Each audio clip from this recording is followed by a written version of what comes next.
नमस्कार दोस्तों, मैं सुरेंद्र सिंह रावत और मैं अपने YouTube channel target with Surendra पर आपका हार्दिक स्वागत और हार्दिक अभिनंदन करता हूं। दोस्तों, पिछले 3 वीडियो में हमने इतिहास की जो सीरीज़ शुरू की थी उसमें हमने पाषाण काल पूरा कर लिया है। अगर आपने वो नहीं देखा तो वो वीडियो जाके तीनों वीडियो देखे फिर इस वीडियो पे आए। और मैं जैसा कि आपको हर बार बताता हूँ कि आपको एक अच्छी जानकारी मिल रही है, 2 बार सेकंड ग्रेड सेलेक्टेड हूँ। तो अच्छी जानकारी ग्रहण करें और असिस्टेंट प्रोफेसर के लिए ये वीडियो बन रहा है। तो बिना देर किए हम वीडियो शुरू करते हैं। आज का हमारा टॉपिक रहेगा इतिहास को जानने के 3 महत्वपूर्ण स्रोत। ये डिटेल में है टॉपिक, तो इस ये भी 3-4 पार्ट में आएगा। तो इसका पहला पार्ट आज बन रहा है, तो इसको आप अच्छे से ध्यान से देखें। देखिए, प्राचीन भारतीय इतिहास को जानने के 3 महत्वपूर्ण स्रोत है। कितने महत्वपूर्ण स्रोत है, पहला क्वेश्चन यही बन सकता है। तो 3 है, पहला है पुरातात्विक, दूसरा है साहित्यिक और तीसरा है विदेशी विवरण। अब सबसे पहले हम फोकस करेंगे पुरातात्विक स्रोत पे। किस पे फोकस करेंगे? पुरातात्विक स्रोत पे। वेरी इंपॉर्टेंट है। प्राचीन भारतीय इतिहास के अध्ययन के लिए पुरातात्विक स्रोत सर्वाधिक प्रामाणिक है, जिनमें मुख्यतः खुदाई में निकली सामग्री। पुरातात्विक स्रोत में किसको शामिल करते हैं? खुदाई में निकली सामग्री, अभिलेख, सिक्के, स्मारक, ताम्रपत्र, भवन, मूर्तियाँ, चित्रकारी आदि आते हैं। तो आपसे इस तरह भी क्वेश्चन पूछ सकते हैं कि निम्नलिखित में से कौन सा पुरातात्विक स्रोत नहीं है?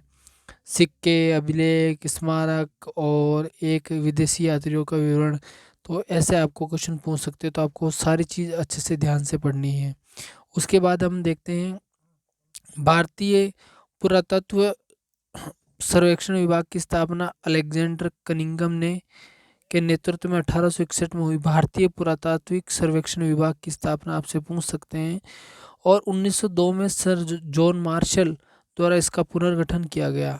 तो 1902 में सर जॉन मार्शल ने इसका पुनर्गठन किया और इसका स्थापना अलेक्जेंडर कनिंघम के नेतृत्व में इसकी स्थापना हुई 1861 में। आपको ये ध्यान रखना है। तो सबसे पहले हम पढ़ेंगे पुरातात्विक स्रोतों में भी 1 नंबर पे अभिलेख। अभिलेख क्या चीज़ होती है? अभिलेख का अध्ययन अभिलेख का अध्ययन को पुरालेख शास्त्र कहा जाता है। क्या कहा जाता है? पुरालेख शास्त्र। पूछा जा सकता है कि अभिलेख के अध्ययन को क्या कहा जाता है? पुरालेख शास्त्र। पुरालेख शास्त्र अभिलेख के अध्ययन को कहा जाता है। और अभिलेख का मतलब क्या होता है? एक साधारण भाषा में मैं आपको समझाना चाहूँ तो कठोर सतह पर खुदाई करके जो लिखा जाता है उसे हम अभिलेख कहते हैं। कठोर सतह पर जब खुदाई करके लिखा जाता है तो उसे अभिलेख कहा जाता है। और अभिलेखों का जो अध्ययन होता है उसे क्या कहते हैं? पुरालेख शास्त्र कहते हैं। भारत में अधिकतर अभिलेख शिलाओं, स्तंभों, गुहाओं, दीवारों, प्रतिमाओं, ताम्रपत्रों, सिक्कों पर खुदे हुए मिले हैं। देखो, सब कठोर सतह। देखो, इसमें शिला है, कठोर सतह है, स्तंभ है, कठोर सतह है, गुफाएं कठोर सतह, दीवारें कठोर सतह, प्रतिमाएं कठोर सतह, ताम्रपत्र कठोर सतह, सिक्के कठोर सतह, सब कठोर सतह हैं जिन पर खुदाई करके लिखा जाता है। कठोर सतह पर उसको हम अभिलेख कहते हैं और उसके अध्ययन को पुरालेख शास्त्र कहा जाता है। क्या कहा जाता है? पुरालेख शास्त्र। सबसे प्राचीन, वेरी इंपॉर्टेंट आ रहा है जो एग्जाम में बार बार रिपीट होकर पूछा जाता है। सबसे प्राचीन अभिलेख मध्य एशिया के बोगजकोई नामक स्थान से 1400 ईसा पूर्व का मिला है। वेरी इंपॉर्टेंट है, एग्जाम में कई बार पूछा गया प्रश्न है कि प्राचीनतम अभिलेख मध्य एशिया के बोगजकोई नामक स्थान से 1400 ईसा पूर्व का मिला है। इसमें वैदिक देवताओं मित्र, वरुण, इंद्र और नासत्य या अश्विन कुमार जिसको हम बोलते हैं, तो मित्र, वरुण, इंद्र, नासत्य या अश्विन कुमार के नाम मिले हैं। ये हिट्टाइट हिट्टाइट यानी हित्ती और मितानी दो राजाओं के बीच संधि पत्र अभिलेख था। यानी एक हित्ती था और एक मितानी राजा था। ये दोनों राजाओं के बीच एक संधि पत्र अभिलेख था जिसमें इन देवताओं को साक्षी माना गया है। भारत में सबसे प्राचीन अभिलेख अशोक के माने जाते हैं जो 3री शताब्दी ईसा पूर्व के हैं। सबसे प्राचीन कौन से माने जाते हैं भारत में? देखो, ये तो पूरे वर्ल्ड की बात होगी, मध्य एशिया के अंदर जो बोगजकोई का अभिलेख है। अब भारत में हम बात करते हैं तो भारत में अशोक का जो अभिलेख है वो 3री शताब्दी ईसा पूर्व के है, जो सबसे प्राचीन माने जाते हैं। कुछ विद्वानों ने बस्ती यानी उत्तर प्रदेश में प्राप्त पीपरा कलश लेख और अजमेर से प्राप्त बडली अभिलेख को अशोक के से पहले बताया है। कुछ विद्वान ये बताते हैं कि जो उत्तर प्रदेश की जो बस्ती है वहाँ से प्राप्त कलश लेख और अजमेर में प्राप्त बडली अभिलेख को अशोक से पहले का बताया है। चंद्रगुप्त मौर्य के सहगोरा वे चंद्रगुप्त मौर्य के सहगोरा, आगे देखना ध्यान से। चंद्रगुप्त, आपको ध्यान क्या रखना है, भारत में सबसे प्राचीन अभिलेख अशोक के माने जाते हैं, 3री शताब्दी ईसा पूर्व के। कुछ विद्वान ये बताते हैं कि जो उत्तर प्रदेश से प्राप्त हुआ है पीपरा कलश लेख और अजमेर से प्राप्त हुआ बडली का अभिलेख को अशोक से पहले का बताया है। चंद्रगुप्त मौर्य के सहगोरा और महास्थान, आगे की स्लाइड में ले चलता हूँ हमको। सहगोरा तो आपने देख लिया नाम, चंद्रगुप्त मौर्य के सहगोरा। तो चंद्रगुप्त मौर्य का सहगोरा और महास्थान अभिलेख भी अशोक के पहले के हैं, ये भी आपको ध्यान रखना। किंतु अभिलेखों की नियमित परंपरा अशोक के समय से शुरू हुई। नियमित परंपरा अशोक के समय से हुई, यानी जो सहगोरा और महास्थान है वो अशोक के पहले के हैं, लेकिन नियमित रूप से अगर अभिलेख मिलना शुरू होते हैं हमें तो वो है अशोक के समय से। यहाँ पर नोट आपको ध्यान रखना, अशोक के अभिलेखों का विस्तृत विवरण मौर्य काल की इकाई में दिया गया है। यानी जब मौर्य काल पढ़ेंगे तो वहाँ अशोक के अभिलेख डिटेल से पढ़ेंगे। प्रारंभिक अभिलेखों में प्राकृत भाषा में है। प्रारंभिक अभिलेख किस भाषा में? प्राकृत भाषा में। प्रथम संस्कृत अभिलेख शक क्षत्रप रुद्रदामन का जूनागढ़ अभिलेख। प्रथम संस्कृत अभिलेख अगर आपसे पूछे तो शक क्षत्रप रुद्रदामन का जूनागढ़ अभिलेख है। ये संस्कृत भाषा में सबसे बड़ा अभिलेख है। ये संस्कृत भाषा में क्या है? सबसे बड़ा अभिलेख है। संस्कृत भाषा में सबसे बड़ा अभिलेख है। ये 2री सदी ईस्वी का है। ये 2री सदी ईस्वी का, ये ध्यान रखना, 2री सदी ईस्वी का है, ईसा पूर्व का नहीं है।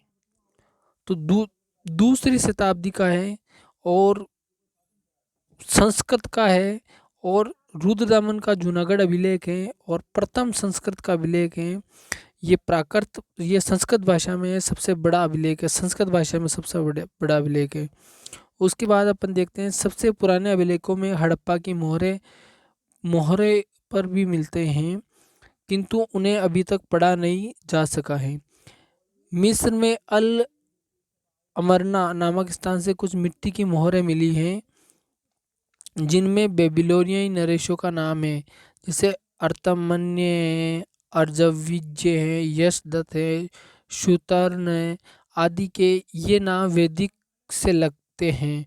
गुप्त और गुप्तोत्तर काल के अधिकांश अभिलेख संस्कृत में लिखे गए हैं। राजा मिनेंडर के अभिलेख खरोष्टी लिपि व प्राकृत भाषा में है। राजा मिनेंडर के अभिलेख किसमें? खरोष्टी लिपि और प्राकृत भाषा में है। बेसनगर जो विदिशा में पड़ता है मध्य प्रदेश में, यूनानी राजदूत हेलियोडोरस का गरुड़ ध्वज स्तंभ लेख प्राप्त हुआ है। हेलियोडोरस का कौन सा? गरुड़ ध्वज स्तंभ लेख प्राप्त हुआ है। इस सरकारी अभिलेख से 2री शताब्दी ईसा पूर्व में भारत में भागवत धर्म के विकास की जानकारी मिलती है। इसमें ब्राह्मी लिपि और प्राकृत भाषा का प्रयोग किया गया है। उसके बाद देखिए मध्य प्रदेश के एरण से वराह प्रतिमा हूणराज तोरणमाण का लेख मिला है। मध्य प्रदेश के एरण से वराह प्रतिमा हूणराज तोरणमाण का अभिलेख मिला है। भारत में सबसे अधिक अभिलेख मैसूर यानी कर्नाटक में मिले हैं। पर्सिपोलिस नक्श ए रुस्तम और बेहिस्तून अभिलेख से पता चलता है। क्या पता चलता है? नेक्स्ट स्लाइड में आपको ले चलता हूँ।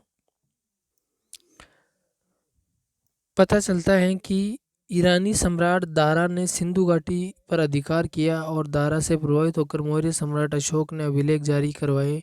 अशोक के मास्की, गुर्जरा, निट्टूर और उदयगोलम अभिलेखों में अशोक का नाम मिलता है।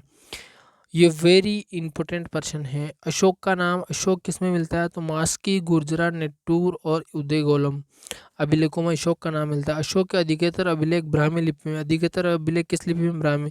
केवल पश्चिमोत्तर भारत में शाहबाजगढ़ी और मानसेरा खरोष्टी लिपि में, शाहबाजगढ़ी और मानसेरा किसमें? खरोष्टी में है। और तक्षशिला और लग्मान किसमें? अरेमाइक लिपि में है। कंदार के पास शरेकुना यूनानी यानी ग्रीक तथा अरेमाइक लिपि द्विभाषी अभिलेख है।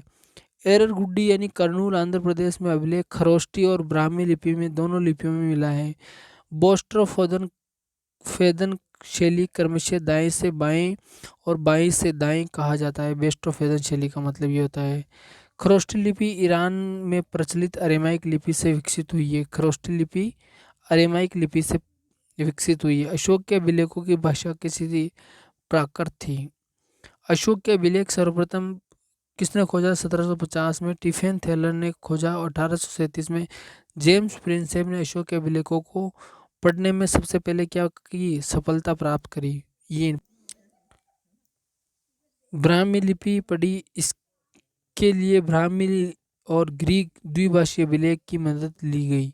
सिक्के, अब देखो सबसे पहले हमने अभिलेख पूरा कर लिया है, अब किसका नंबर है? सिक्कों का। सिक्के के अध्ययन को मुद्रा शास्त्र कहा जाता है। अभिलेख शास्त्र किसको कहा जाता है? अभिलेखों के अध्ययन को। और सिक्के के अध्ययन को कहा जाता है मुद्रा शास्त्र कहा जाता है। भारत में आरंभिक सिक्के आहत सिक्के थे। कैसे थे? आहत का मतलब पंचमास सिक्के, यानी ठप्पा देकर जो बनाते हैं, जो लेख रहित थे, इस पे कोई लेख नहीं मिलता है। ईसा पूर्व 5वीं सदी के हैं। ईसा पूर्व 5वीं सदी के ठप्पा मारकर बनाए जाने के कारण इन्हें आहत मुद्रा कहते हैं। मछली इन पर मछली, पहाड़, पेड़, हाथी, अर्धचंद्र, सांड आदि चिन्ह पंच करके ठप्पा लगाकर बनाए जाते थे। सिक्के अधिकतर चांदी के बने होते थे। धातु से बने सिक्के 5वीं 6वीं शताब्दी ईसा पूर्व के पहले के नहीं मिले हैं। अधिकतर सिक्के किसके मिले हैं? चांदी के मिले हैं। सर्वप्रथम जेम्स प्रिंसेप ने 1835 में इन सिक्कों को आठ सिक्कों का नाम दिया है। पंचमार सिक्कों का विस्तृत अध्ययन व उनकी व्याख्या E.G. रेप्सन ने की है। वेरी इंपॉर्टेंट है। चंद्रगुप्त मौर्य के शासनकाल में ही सिक्कों के निर्माण पर राजकीय नियंत्रण कायम हुआ और इससे पूर्व सिक्कों के निर्माण पर राजकीय नियंत्रण था। मौर्य काल से पूर्व सिक्के मुख्यतः व्यापारिक संगठनों और श्रेणी, निगम आदि द्वारा बनाए जाते थे। वैशाली से श्रेणियां द्वारा निर्मित पंचमार्क सिक्के मिले हैं। कौटिल्य के अर्थशास्त्र में टकसाल का उल्लेख हुआ है। मौर्य काल में मुद्रा व टकसाल का अध्यक्ष लक्षणाध्यक्ष कहलाता, जबकि रूप दर्शक नामक अधिकारी मुद्रा परीक्षण करता था।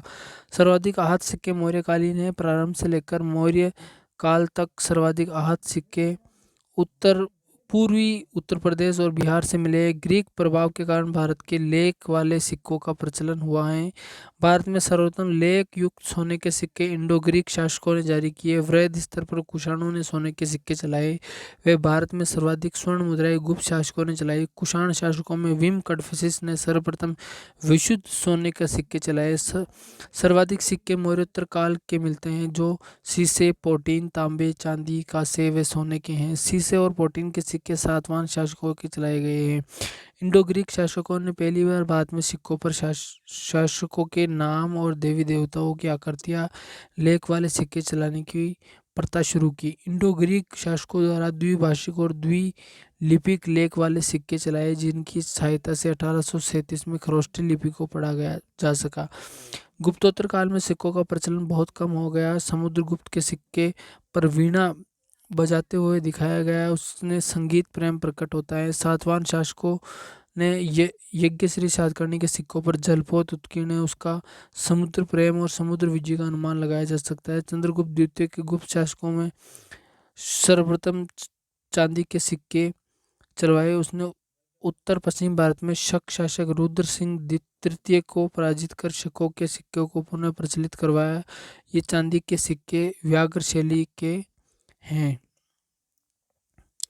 गुप्त काल में सोने के सिक्के को दिनार कहा जाता था। गुप्त काल में सोने के सिक्कों को क्या कहा जाता था? दिनार। और चांदी के सिक्कों को क्या कहा जाता था? रूपक कहा जाता है। पूछा जा सकता है बिल्कुल। पूर्व मध्यकाल में स्वर्ण सिक्कों के विलुप्त हो जाने के बाद गांगेय देव कलचुरी ने उत्तर भारत में पुनः प्रारंभ करवाया। गांगेय के सिक्कों पर लक्ष्मी की आकृति हैं। गुप्त काल में सामान्य लेन देन के लिए कौड़ियों का प्रयोग किया जाता है। वेरी इंपॉर्टेंट है। बसाड़ से प्राप्त मिट्टी की मोहरों से व्यापारिक श्रेणियों का ज्ञान होता है। जोगलथम्बी मुद्रा भांड की मुद्राओं से गौतमीपुत्र सातकर्णी द्वारा शक शासक नहपान को पराजित करने के साक्ष्य मिलते हैं। अभिलेख व सिक्कों के अतिरिक्त मूर्तियां, स्मारक, भवनों, मंदिरों, गुफा चित्र आदि से प्राचीन इतिहास की जानकारी मिलती है। प्राचीन काल में मूर्तियों का निर्माण कुषाण काल में प्रारंभ होता है। कुषाणकालीन गांधार कला पर विदेशी प्रभाव है, जबकि मथुरा कला स्वदेशी है। सैंधवकालीन मोरों से उनकी धार्मिक अवस्थाओं का ज्ञान होता है। अब प्रमुख जो अभिलेख हैं वो कौन कौन से हैं वो देख लेते हैं। तो प्रमुख अभिलेख कौन कौन से हैं वो देखते हैं अपन। देखिए सबसे पहले प्रमुख अभिलेख कौन कौन से थे वो देखते हैं। सॉरी, थोड़ा डिस्टरबेंस हो गया था, कॉल आ गया था किसी का, वीडियो बन रहा था। तो देखते हैं प्रमुख अभिलेख कौन कौन से हैं। देखिए सबसे पहले हाथी गुफा अभिलेख बहुत इंपॉर्टेंट है। उदयगिरी पहाड़ उड़ीसा से मिला है और खारवेल कलिंग का है। खारवेल शासक की घटनाओं का कर्मिक वर्णन है। ये बिना तिथि का अभिलेख है। ये बिना तिथि का अभिलेख है। अब देखो आपसे प्रश्न किस तरह पूछा जा सकता है। जैसे मान लो इस तरह प्रश्न पूछ लेंगे, असिस्टेंट प्रोफेसर में कुछ इस तरह के प्रश्न आते हैं। हाथी गुफा अभिलेख उदयगिरी पहाड़ी से मिला है। एक वाक्य आपको दे दिया ए में, कौन सा असत्य है ये छाड़ना है। फिर दूसरा दिया कि हाथी गुफा अभिलेख कलिंग शासक खारवेल से संबंधित है। फिर तीसरा दिया खारवेल के शासन की घटनाओं का कार्मिक वर्णन नहीं मिलता है। और चौथा दिया ये बिना तिथि का अभिलेख है। तो कर्मिक वर्णन नहीं मिलता है, तो ये यहाँ पर कर्मिक वर्णन मिलता है, ये सही है। कर्मिक वर्णन मिलता है लेकिन बिना तिथि का है, ये वेरी इंपॉर्टेंट बात है।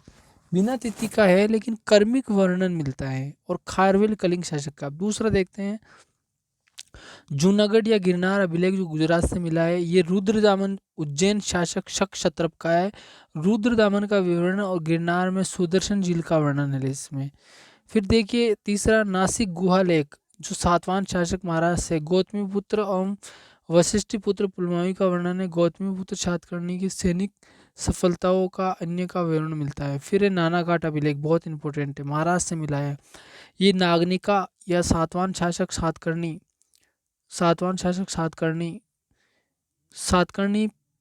प्रथम के शासनकाल की जानकारी।